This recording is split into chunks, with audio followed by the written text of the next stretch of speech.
Hello guys and welcome back to my YouTube channel. This is me Barkha Sahani और मैं आ गई हूँ एक नई वीडियो के साथ। तो आज इस वीडियो में मैं आपको प्रोवाइड करने वाली हूँ 20 days planner for English class 12th board exams. तो ये 20 डेज प्लानर के लिए मुझे बहुत बच्चे बहुत दिनों से रिक्वेस्ट कर रहे थे कि 20 डेज प्लानर लेकर आ जाओ, 20 डेज प्लानर लेकर आ जाओ। तो आपकी डिमांड पे ये वीडियो बनाई जा रही है 20 डेज प्लानर की। तो इस वीडियो को अच्छे से देखना और इस वीडियो को लाइक ज़रूर कर जाना। तो आज इस वीडियो में मैं आपको डे वाइज बताने वाली हूँ कि 20 डेज के अंदर आपको कैसे इंग्लिश का सिलेबस को कंप्लीट करना है। तो आपको ये डेडिकेट वे में करना पड़ेगा। अब जब आपको जिस दिन से लगे कि हाँ अब मैं जो है 20 डेज इंग्लिश को दे सकती हूँ, जिस दिन भी आपको लगे तब से आप ये प्लानर शुरू कर देना 20 डेज का, ताकि 20 डेज के अंदर आपका इंग्लिश का सिलेबस कंप्लीट हो जाए। आपको लग रहा है कि पहले मैं प्री बोर्ड्स दे दूँ उसके बाद मैं ये रूटीन फॉलो करूंगी, तो आप तब भी कर सकते हो। अगर आपको ऐसा लग रहा है नहीं मैं प्री बोर्ड के साथ ही फॉलो कर सकती हूँ, मैं प्री बोर्ड्स के साथ ही कर लूंगी, तो तब भी कर सकते हो। तो वो आपकी चॉइस है। अब आपके जो भी प्री बोर्ड्स आ रहे हैं उसमें जितना आपने पढ़ा है उसको रिवाइज करके आप अपने प्री बोर्ड्स को दे दो। प्री बोर्ड्स के लिए इतना स्ट्रेस मत लो। अभी आपको जो है मेन जिसके लिए आप पढ़ाई कर रहे हो वो बोर्ड्स है, तो बोर्ड्स तक सब हो जाएगा, उसकी चिंता मत करना। तो प्लानर बताने से पहले मैं आपको एक न्यूज़ शेयर करना चाहती हूँ आपके साथ। एक स्पेशल न्यूज़ आप सबके लिए एक तरीके से एक गुड न्यूज़ ही है। दैट इज़ कि एडुकार्ड जो है प्रोवाइड कर रहा है 2 डेज के लिए 40% of on their sample question paper for class 12th। तो एडुकार्ड के सैम्पल पेपर्स जो मैंने हमेशा से आपको रिकमेंड किए हैं कि आप ये बाय कर सकते हो अगर आपको बाय करना है, तो अभी आपके पास एक ऐसी अपॉर्चुनिटी आई है कि आप जो है 40% डिस्काउंट के अंदर बाय कर सकते हो इन सैम्पल पेपर्स के बंडल को। तो बंडल ले सकते हो आप इंग्लिश, अकाउंट्स, इको, बीएसटी ऐसे सैम्पल पेपर का, और आपको उस पर 40% ऑफ मिलेगा। और उसका जो लिंक है वो मैं डिस्क्रिप्शन में डाल दूंगी, अब तो आप जाके बाय कर सकते हो। एंड एडुकार्ड जो है आपको बुक के अंदर 2 most likely board exam question paper भी प्रोवाइड कर रहा है, और साथ में बोर्ड्स में जैसी आंसर शीट आती है वैसी आंसर शीट भी प्रोवाइड कर रहा है। तो आपको इससे बोर्ड्स की एकदम अच्छे से और प्रैक्टिस हो जाएगी। तो देखो आंसर शीट जैसे बोर्ड में आती है ये एडुकार्ड आपको प्रोवाइड करेगा इस बुक के अंदर। और साथ में देखो ऐसे 2 पेपर जैसे बोर्ड में पेपर्स आते हैं, एग्जाम आप लिखने चाहते हो, अब 10th में भी आपने दिया है तो आपको पता है कि ऐसे बोर्ड एग्जाम के पेपर आते हैं, तो बिल्कुल ऐसे पेपर भी आपको जो है एडुकार्ड प्रोवाइड कर रहा है। सो अगर आपको ये बुक चाहिए तो आपको मैं डिस्क्रिप्शन में जो है मैं लिंक डाल दूंगी, वहां से आप जाकर बाय कर सकते हो सैम्पल पेपर्स की बुकलेट को, और आपको 40% ऑफ मिल रहा है तो बाय कर लेना। बट हाँ याद रखना कि ये जो ऑफर है वो वैलिड था ओनली 30 नवंबर एंड 1 दिसंबर। तो ये वीडियो जब जल्द डलेगी तो 1 दिसंबर हो रही होगी, तो इसलिए आज ही का दिन है आपके पास ही सैम्पल पेपर्स को बाय करने के लिए ऑन 40% ऑफ। हम अपनी इंग्लिश के प्लानर को शुरू करते हैं। तो 20 डेज प्लानर में सबसे पहले हम आते हैं डे नंबर 1 पे।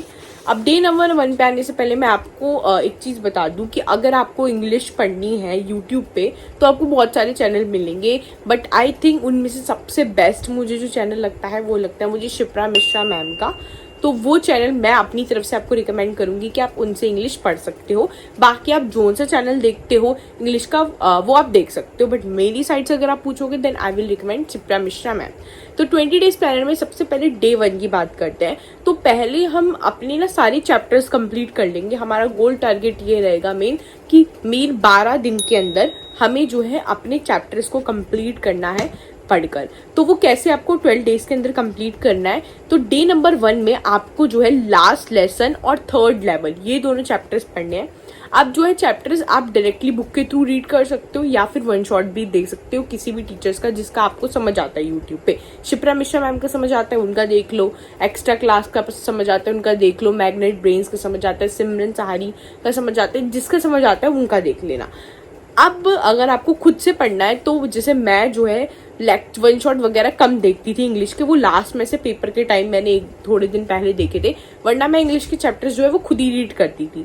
तो एक साइट है जिसमें क्या है आपको जो है एनसीईआरटी इंग्लिश की पूरी एनसीईआरटी भी लिखी होती है उसमें, और हर पैराग्राफ के नीचे उस पैराग्राफ का इजी वे में मीनिंग लिखा होता है और उसमें डिफिकल्ट वर्ड्स जो होते हैं उसके भी मीनिंग लिखे होते हैं। तो अगर सपोज करो कोई लास्ट लेसन वाला चैप्टर है, तो लास्ट लेसन वाला चैप्टर जो है उसका एनसीईआरटी भी लिखी होगी उस साइट के अंदर, उसके इजी वे में उसका मीनिंग भी लिखा होगा हर पैराग्राफ का, और साथ में डिफिकल्ट वर्ड के मीनिंग भी लिखे होंगे। तो मैं वहां से चैप्टर्स को रीड करती थी। तो यहाँ पे मैं आपको स्क्रीन शेयर करके दिखा दूंगी कि वो कौन सी साइट है। तो सक्सेस CDS करके एक साइट है, तो वहां पे आप जाओगे, आप सर्च करोगे last lesson best explanation, Google पे सर्च करोगे एक्सप्लेनेशन, तो वहां पे पहली साइट यही आ जाएगी सक्सेस CD। मैं आपको यहाँ पे भी दिखा दूंगी। तो उस पर जब आप क्लिक करोगे तो आपके पास जो है ऐसे ही आएगा। पहले चैप्टर की समरी आएगी, फिर चैप्टर का एनसीईआरटी पोर्शन होगा, फिर एनसीईआरटी के पोर्शन का इजी मीनिंग होगा, डिफिकल्ट वर्ड्स के मीनिंग होंगे। तो वहां से जो है एनसीईआरटी की भी लाइंस पढ़ सकते हो, एक इजी वे में चैप्टर को समझ सकते हो। जो समझ नहीं आ रहा उसके वर्ड के मीनिंग देख लो, या फिर जहाँ पे उन्होंने पैराग्राफ में इजी वे में चैप्टर वे को एक्सप्लेन किया है वो पढ़ लो, तो उससे समझ आ जाता है सब कुछ। तो आप वहां से चैप्टर को पढ़ सकते हो मेरी तरीके से। अब डे 1 में आपने ये 2 चैप्टर कर लिए, देन डे 2 में आपको द रेड ट्रैप वाला और द टाइगर किंग, ये 2 चैप्टर आपको करने हैं। तो डे 2 में द रेड ट्रैप और द टाइगर किंग, ये 2 चैप्टर आपको करने हैं। देन डे 3 पे इंडिको और कीपिंग क्वाइट, ये दोनों चैप्टर करने हैं। डे 4 पे poet spanking, my mother eight 66, तो ये चैप्टर्स आपको करने हैं। डे 11 तक आपके चैप्टर खत्म हो जाएंगे। तो ऐसे इस रोड मैप को फॉलो करना और चैप्टर्स को खत्म करना। डे 12 पे जो कुछ बचा होगा थोड़ा बहुत 11 दिन के चैप्टर्स के अंदर, वो आप कर लेना। एक दिन का एक तरीके से रेस्ट मार लो, और जो भी बचा हुआ है आपका कुछ चैप्टर में कुछ अगर बच गया है या एक चैप्टर बच गया है वो आप इस दिन कर सकते हो। अब देखो जब भी आप चैप्टर पढ़ोगे, मैंने आपको बताया पढ़ना कैसे है, उसके बाद आप क्या करना, चैप्टर्स आपने पढ़ लिए तो हर चैप्टर जब भी आप पढ़ लो कोई चैप्टर, उसके बाद आप ना सर्च करना नेट पे इंपॉर्टेंट क्वेश्चन। जैसे सपोज करो मैंने ना एनिमी चैप्टर पढ़ा, तो मैं सर्च करूंगी important questions of enemy chapter class 12 for board exams. तो कुछ क्वेश्चंस आएंगे, तो ट्राई करना, पढ़ के देखना कि वो क्वेश्चन सॉल्व हो रहे हैं आपसे कि नहीं हो रहे। तो थोड़ी सी क्वेश्चंस की प्रैक्टिस साथ में करते हुए चलना, मेरा मतलब है। अगर कोई बुक है तो उसके थ्रू कर लेना, वरना मैंने आपको भी सैम्पल पेपर्स बताए, अगर आप सैम्पल पेपर्स बाय करोगे तो उसमें आपको हजारों क्वेश्चन मिल जाएंगे, तो वहां से भी आप प्रैक्टिस कर सकते हो। इसलिए जरूरत है सैम्पल पेपर बाय करने की। तो आपको प्रैक्टिस करने की जरूरत है क्वेश्चन की। आपको पता होना चाहिए कि इंग्लिश का आंसर कैसे फ्रेम करके लिख कर आना है। इंग्लिश के जब आप आंसर लिखते हो तो आपको जो है पैराग्राफ्स में आंसर लिखने होते हैं इंग्लिश के अंदर, और आपको इंग्लिश में बहुत अच्छे से एक्सप्लेन करके आना होता है आंसर को, है ना।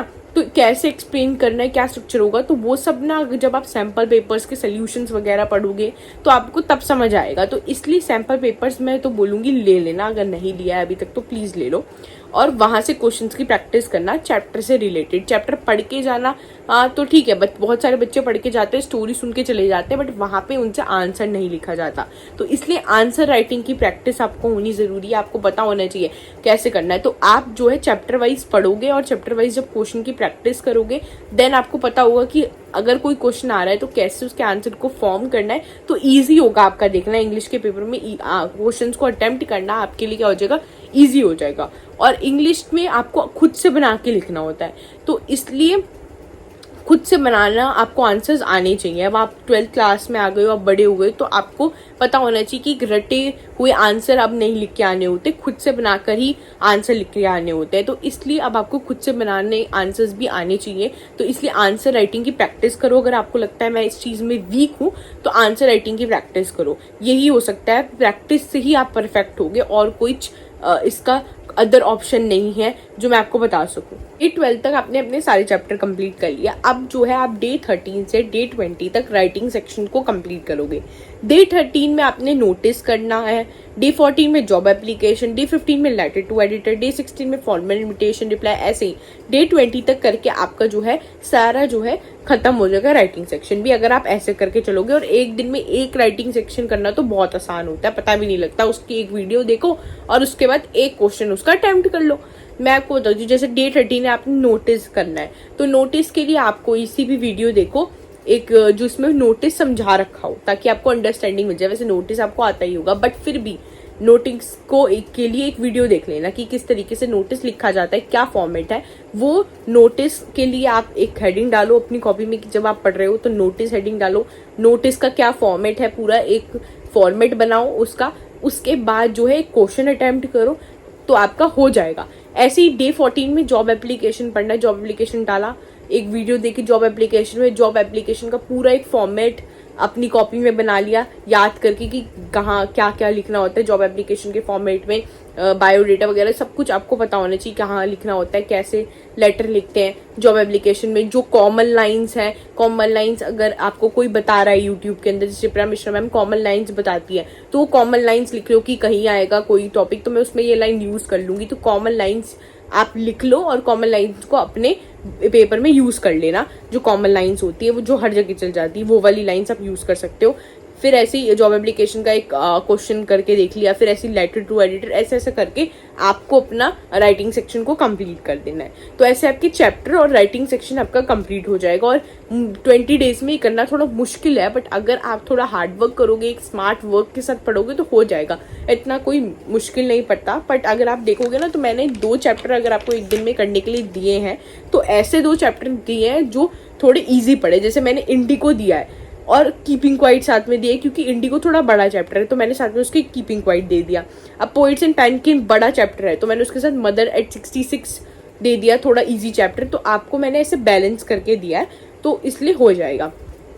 अब बात आती है सेक्शन ए की। सेक्शन ए में आता है आपका रीडिंग कॉम्प्रीहेंशन। तो रीडिंग कॉम्प्रीहेंशन जो आप करते हुए आ रहे हो, रीडिंग कॉम्प्रीहेंशन में ऐसा आपको कुछ प्रैक्टिस ज़्यादा नहीं करनी है, बट आपको मैं बोलूंगी कि जैसे एक हफ्ते में एक रीडिंग कॉम्प्रीहेंशन आप कर लो। जैसे कि अभी भी जितने 2 महीने आपके पास बोर्ड में बचे उसमें आप एक हफ्ते में एक रीडिंग कॉम्प्रीहेंशन कर लो, 1-2 reading comprehension, that is enough. कभी टाइम मिल रहा है, बोर हो रहे हो, कुछ पढ़ने का मन नहीं कर रहा, कोई भी सब्जेक्ट एंड मन नहीं कर रहा, तो उस दिन एक रीडिंग कॉम्प्रीहेंशन निकालो और उसको सॉल्व कर लो। उस चीज को प्रोडक्टिव बना लो। उस चीज को भी, जब आप प्रोकेस्टिनेट कर रहे हो, उस चीज को भी प्रोडक्टिव बना के एक रीडिंग कॉम्प्रीहेंशन की प्रैक्टिस कर लो। तो रीडिंग कॉम्प्रीहेंशन एक हफ्ते में 1-2 रीडिंग कॉम्प्रीहेंशन भी करोगे तो उससे भी आपका इंग्लिश का हो जाएगा। और बाकी रीडिंग कॉम्प्रीहेंशन की आप प्रैक्टिस 1-2 इसलिए भी कर लो क्योंकि CUT के अंदर भी आता है, रीडिंग कॉम्प्रीहेंशन भर के आते हैं, तो रीडिंग कॉम्प्रीहेंशन हो जाएगा। और रीडिंग कॉम्प्रीहेंशन आपको आता भी होगा क्योंकि आप करते हुए आ रहे हो। 10th क्लास में भी रीडिंग कॉम्प्रीहेंशन था, 11th में भी कर रहे हो, 12th में भी कर रहे हो, तो हो जाएगा रीडिंग कॉम्प्रीहेंशन। उसमें आंसर्स तो उसमें ही होते हैं। रीडिंग कॉम्प्रीहेंशन के अंदर बस अच्छे से पैराग्राफ को पढ़ना होता है, समझना होता है और क्वेश्चन को अटेम्प्ट करना होता है, तो वो आप कर लोगे, इतना मुझे पता है। तो इस तरीके से आपको अपने इंग्लिश के सिलेबस को लेके चलना है और ऐसे आपको इंग्लिश के लिए पढ़ाई करनी है। तो ये आज की वीडियो में बस इतना ही। अगर आपको ये वीडियो पसंद आई है तो प्लीज़ इस वीडियो को लाइक कर देना, मेरे चैनल को सब्सक्राइब कर देना। Thank you so much.